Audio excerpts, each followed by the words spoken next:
पुओ बदल में माँ को इंजेक्शन दे देइछंती स्टाफ नर्स। नुआपड़ा जिला खड़ियाल उपखंड चिकित्सालय में देखा मिली एभली बीभत्स घटना।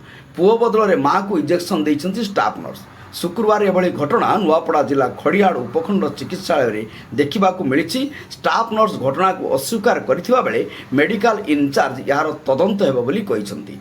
सूचना मुताबक खड़ियाल ब्लॉक बरगाँर राजू तांडी और अंजू तांडी निजर 2 वर्षर पुओ डुलेश्वर को ज्वर होबारु पूर्वाह्न उपखंड चिकित्सालय को आनी सेमाने शिशु विशेषज्ञ डाक्तर महेंद्र कुमार माझी को देखाई। डाक्तर चिठा लेखा इंजेक्शन देवाई नर्स पाखक पठाई। कार्यरत नर्स छुआ बदल में माँ अंजू पेटर इंजेक्शन फोड़ी देते।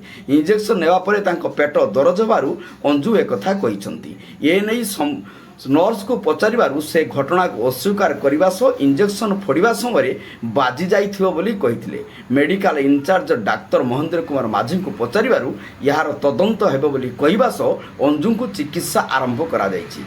कौनसी असुविधा हेबो नाही बोली प्रकाश करिसंती डाक्तरखाना।